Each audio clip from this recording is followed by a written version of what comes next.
어서 오시게. 어이구, 나으리 도포자락이 다 젖으셨구먼. 이 안개가 보통 안개가 아니거든. 사람 숨을 턱턱 막히게 하는 것이 꼭 뱀이 목을 휘감는 것 같지 않소? 자, 이 곡차 한 사발 쭉 들이키고 정신 좀 차리시게.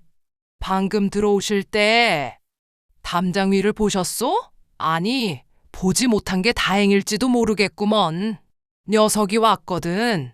고양이의 얼굴을 하고 구렁이의 몸을 끌며 이 주막 주변을 맴도는 그놈 말일세. 주모, 방금 내가 본 게 헛것이 아니란 말이오? 분명 담장 너머로 노란 눈동자가 나를 빤히 쳐다보았소. 고양이 울음소리를 내는데 몸뚱이는 좋게 몇 길은 되어 보이는 뱀이었단 말이오. 쉿! 목소리를 낮추시게. 녀석은 귀가 아주 밝다네. 녀석의 이름은 묘두사. 영물이라 부르는 이도 있고 재앙이라 부르는 이도 있지. 오늘 밤 이 안개가 걷히기 전까지 나으리께 묘두사에 얽힌 두 가문의 기막힌 이야기를 들려주겠소. 이 이야기를 다 듣고 나면 나으리가 밖에서 본 것이 복이었는지 화였는지 알게 될 게야. 때는 수십 년 전, 이 근방에서 세도가 하늘을 찌르던 이 판서라는 자가 있었지. 성품이 잔인하고 탐욕스러워. 백성들의 고열을 짜내기로 악명이 높았어. 그러던 어느 날 이 판서의 꿈에 묘두사가 나타난 게야. 저게 무엇이냐? 저 해괴한 짐승이 왜 내 방 한가운데 또아리를 틀고 있는 것이냐? 내 곳간은 넘쳐나나 내 영혼은 굶주렸구나. 여봐라, 걔 누구 없느냐? 당장 저 요물을 잡아라. 저놈의 머리를 베어 내 병을 고칠 약으로 쓰겠다. 이 판서는 묘두사를 영물이 아닌 그저 자신의 수명을 연장해줄 귀한 약재로만 보았지. 그는 사냥꾼 수십 명을 동원해 산을 뒤졌어. 결국 안개 낀 계곡에서 묘두사를 마주하게 되었네. 판서 어른, 저것 보십시오. 고양이 머리가 웃고 있습니다. 뱀의 몸뚱이에서 푸른 연기가 뿜어져 나옵니다. 이건 잡을 수 있는 짐승이 아닙니다. 닥쳐라, 화살을 쏴라. 저놈의 피 한 방울도 흘리지 말고 생포하란 말이다. 하지만 화살은 안개 속으로 사라질 뿐이었지. 그때 묘두사가 입을 벌려 푸른 연기를 내뱉자 사냥꾼들은 서로를 알아보지 못하고 칼을 휘두르기 시작했어. 아비규환이었지. 이 판서는 간신히 살아 돌아왔지만 그날 이후로 그의 가문엔 해괴한 일들이 벌어지기 시작했네.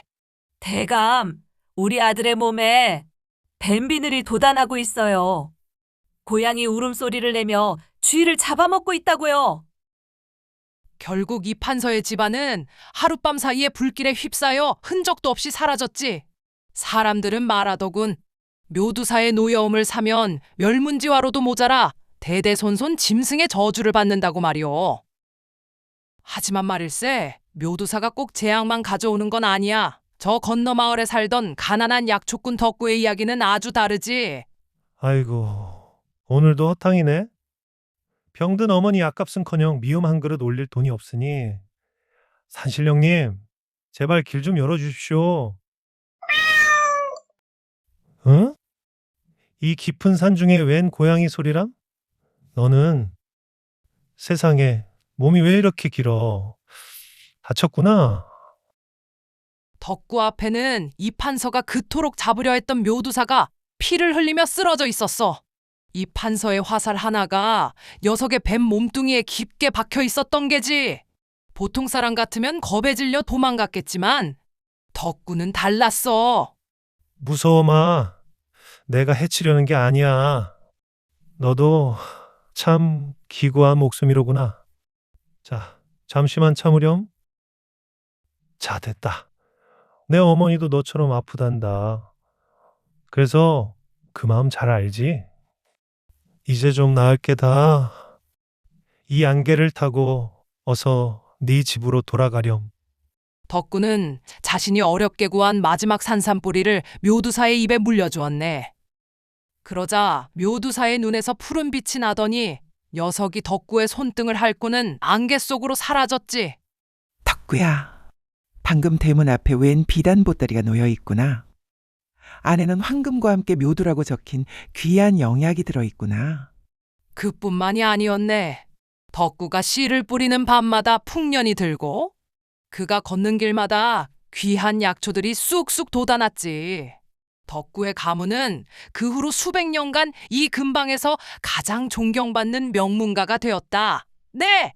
녀석에게 바친 진심 어린 정성이 가문을 번창시킨 게지. 녀석은 사람을 잡아먹으러 내려오는 게 아니라네. 오히려 길 잃은 영혼을 안내하거나 때로는 세상에 지친 이들에게 쉼터를 빌려주기도 하지. 하지만 그 친절을 소유하려 드는 순간 이야기는 아주 비극적으로 변한다네. 지난번 들려준 두 형제 이야기보다 더 오래전 이 산 너머 안개골에서 있었던 이야기를 들려드리지. 옛날 안개골이라는 마을에 허 의원이라는 자가 살았네. 그는 가난한 이들을 위해 헌신하는 어진 의원이었지. 하지만 그의 외아들이 고치지 못할 몹쓸 병에 걸려 죽어가고 있었어. 산신령님, 제발 평생 남을 위해 살았는데 제 자식 하나 살릴 방도가 없단 말입니까? 그날 밤 허의원의 약방마당에 묘두사가 나타났네. 녀석은 입에서 푸른 안개를 내뱉어 아들의 방을 가득 채웠지. 기적이 일어났어. 숨이 넘어가던 아들이 안개를 마시더니 혈색이 돌아오며 잠이 든 게야. 아버지, 몸이 아주 가벼워요. 푸른 고양이가 저를 안아주는 꿈을 꿨어요. 허의원은 묘두사에게 무릎을 꿇고 절을 했네. 묘두사는 며칠 밤을 찾아와 아들을 치유해 주었지. 그런데 말일세, 마을 사람들이 이 소문을 듣고 말았어. 묘두사의 안개가 만병통치약이라는 소문이 퍼진 게야.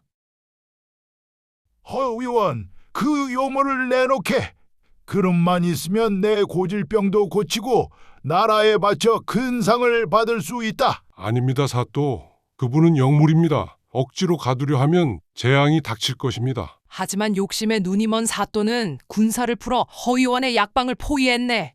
묘두사가 나타나자 사물망을 던져 녀석을 가두려 했지. 그 순간 평소 자비롭던 묘두사의 눈이 붉게 타오르기 시작했어. 묘두사는 입을 벌려 푸른 안개가 아닌 검붉은 동물을 뿜어냈네. 그 안개에 닿은 사또와 군사들은 환각에 빠져 서로를 괴물로 보고 칼부림을 하기 시작했지. 순식간에 약방은 피바다가 되었어. 허의원은 묘두사 앞에 엎드려 울며 빌었네. 제발 멈추어 주십시오. 제 잘못입니다. 인간의 탐욕이 당신을 아프게 했습니다. 묘두사는 슬픈 눈으로 허의원을 바라보더니 자신의 몸 일부인 묘두석 하나를 뱉어두고는 안개 속으로 영영 사라졌네.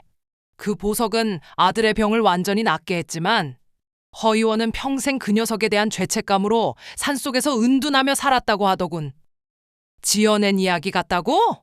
아니야. 이 묘두사라는 녀석은 예부터 우리 기록에 엄연히 존재하는 요괴라네.